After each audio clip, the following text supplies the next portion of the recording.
Y'all know what it is already, right? It's your boy Quest, and this is your marriage moment. Let's go.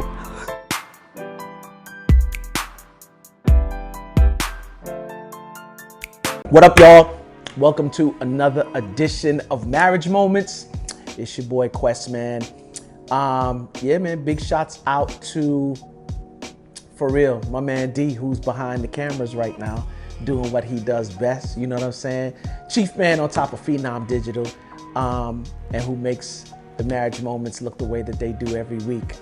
I also want to, for real, man, just share my heart with you guys today. I'm feeling a little, not discouraged, but not too happy as well. Now for the marriages, and I'll tell you why. Now for the marriages who are doing well and you just need maintenance from time to time, man, let me tell you something. Shots out to y'all. You know what I'm saying? Continue to get that maintenance and continue to make sure that your marriage and your relationship is flowing efficiently and moving the way that you want it to move. Why? Because it means so much, not just to you, but to your community and everybody who is watching unbeknownst to you. And I'm sad because there are a number of different relationships, like for real, that are just moving in a unhealthy direction.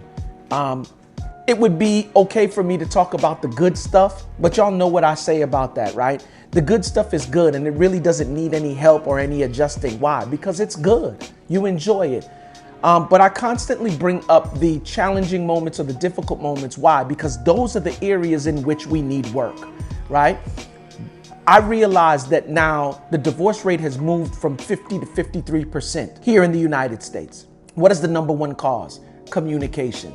And I believe that a lot of the times when we're communicating, because we're moving on a program, so to speak, right? Any situation that comes our way that has looked like any other situation previous before that we've experienced that has not been the best situation, even the ones that look exactly the same, just because they look exactly the same, don't necessarily mean that they're going to turn out the same. What am I saying? I'm saying that we need to turn the program off that allows us to respond the same way to this situation just because it looks like the other situation.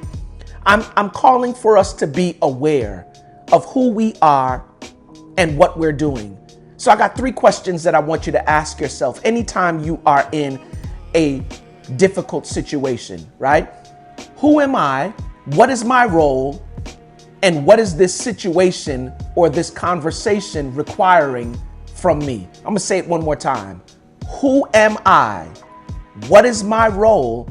And what is this situation requiring from me, right? Now, I know sometimes we get angry and we get, like for real, bent out of shape sometimes, but that still is no reason for us to black out or lose control. Because when you black out or you lose control, you don't have the presence of mind to properly handle the situation that's before you, right? Now, there are some of you who get into a disagreement.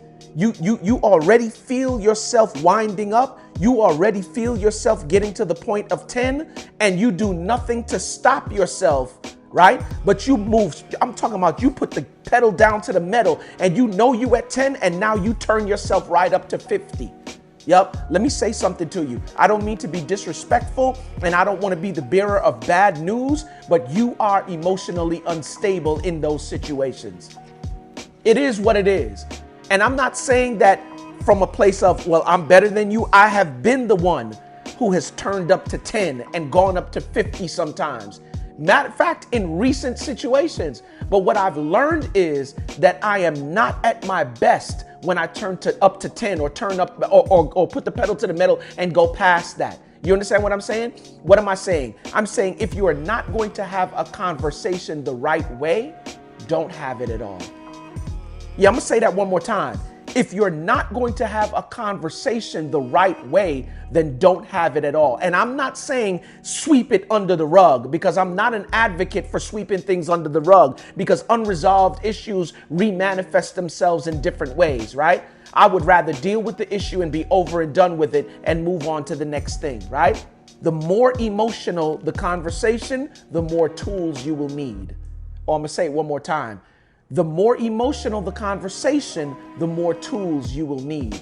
Why? Because any conversation that we have that's difficult, we don't want to revisit a difficult conversation over and over and over again. I know many of you are probably asking yourself, how is it that we keep having this conversation? How is it that I keep responding to this same conversation the same way over and over again? And here's the funny thing about it. If you're doing it over and over again, and you keep doing the same thing over and over again, expecting a different result, well, you already know that you're operating in insanity. Do me a favor, stop. Stop doing that thing because it doesn't work, right? And if you need help, get help. Get yourself a therapist. Get yourself a marriage coach if you need to, right? Yours truly if you need help.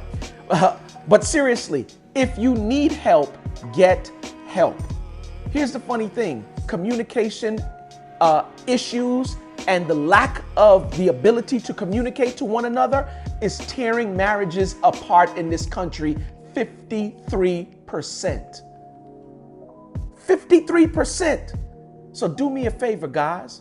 Let's learn to be aware of who we are.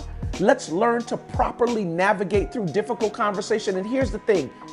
If you feel yourself getting to a place where your emotions are rising, your voice is going up, do me a favor, catch yourself and stop. If you need to take a breather to calm yourself down, do that. Nothing, and I mean nothing, gets accomplished in marriage without proper communication. And here's another thing. Nothing, and I mean nothing, gets accomplished in marriage when you turn up to 10. Oh, come on, y'all. Y'all already know what I say about this thing. From shaky to good, from good to great. Ultimately, what we want is phenomenal marriages. But guess what? Phenomenal marriages don't just happen. They take work. So let's do that work. If you feel yourself turning up, stop yourself. Calm yourself down, right? And let's properly navigate through this relationship. Your spouse will thank you for it, that you took the time to be able to work with them through the difficulty. Come on, y'all. Let's make the rest of our marriage the best of our marriage. What up, y'all? It's your boy Quest, man. Listen, I am a firm believer in marriages winning. That's right, including yours. So if you know somebody that might be able to use this information, or you might be able to use this information, subscribe, comment in the section below, like, and like I said, share with someone else. All right? If you want to reach me on social media, my Instagram link is over to the left. All right? Peace.